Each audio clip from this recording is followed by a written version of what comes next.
everyone, Brittany here. First of all, this is not the video that I planned for this week. The fashion design demonstration video is coming, but I want to take my time and do a good job of it. I haven't been able to touch any of my video work all week from just going into the city and dealing with the hospital and things like that. One thing I want this Britsay channel to do in particular is to be more transparent with the things that make up my life, in hopes that some of you can see where I'm coming from and share a connection with those who have similar conditions to me. Personally, I see myself as quite a positive person. I love making videos and I want to help others. I am not perfect, but the things we see and experience make up who we are, even if they aren't always positive things. I just wanted to sit down and talk for this video and explain something that affects me and is a part of who I am. I don't want this to be a sad or scary video. Not too long ago, I put a post on Instagram of me when I got an x-ray and it worried some people. I think one of the biggest things to help with these kind of topics is education. My point for this video is to build a better understanding and raise awareness. So a little while ago, I got a few questions about a certain bracelet that I wear. Some of you guys are very observant.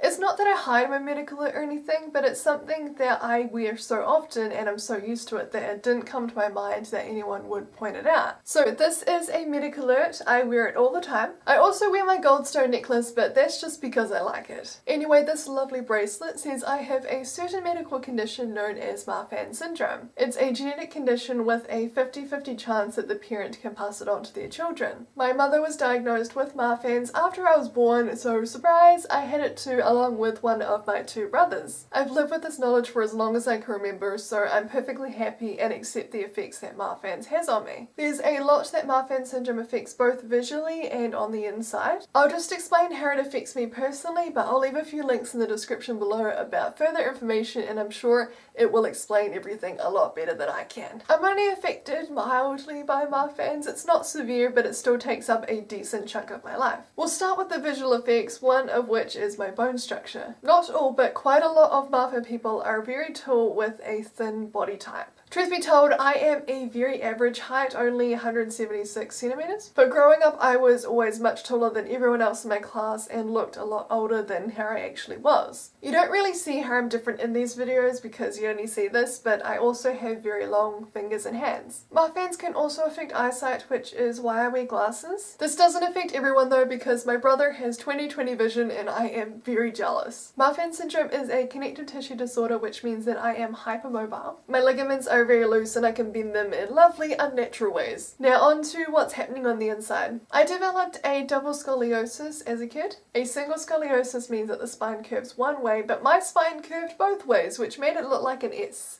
Or S. I had to wear a back brace throughout primary school and it's just about as comfortable as it looks. Spoiler, it wasn't. When I was 9 years old, I got surgery to correct my spine. My spine is still quite curved, but it's much better than what it used to be. But a catch with that surgery meant that it shunted the growth of my spine, so my torso is the same size as when I was 9. I also had a pectus, which means that the ribs have grown too long and it starts to put pressure on the lungs. I had surgery in late 2015 to correct this, and the procedure I'm getting next week is the second part of that surgery. I'm not worried, I'm just more happy than anything to get it done and over with. Now this gets a bit more serious as Marfan Syndrome affects my heart the most. Saying this in a simpler form, the aorta, which is a large artery in the body, with my syndrome it can get under a lot of pressure and can expand over time. If it gets too big, it can be very dangerous. In the future I will get surgery to stop this, but this won't be for a long time. So I visit the hospital every few months for regular testing. This doesn't worry me as I am very happy to know what's going on with my body. This includes things like x-rays, blood tests, echoes, which is like those ultrasounds when pregnant women want to see their baby. Instead they use that to look at my heart, and hearts look really weird on those machines. Of course there's side effects to all of this. I get a lot of pain and I get exhausted very easily. I can't put pressure on my heart either, so no running or sports. But this is something that I know and accept about myself. And while it doesn't make things easy, it doesn't stop me from doing the things that I love. I am perfectly happy with who I am, whether it be my differences or similarities to others. I don't feel sorry or blame anyone for my struggles. This is normal to me, and while that might sound unfortunate to those who don't have this condition, I really wouldn't be the person I am today without these experiences. I intended to make some filler videos for next week while I'm in recovery, but I literally got the call for surgery today, so that won't be happening.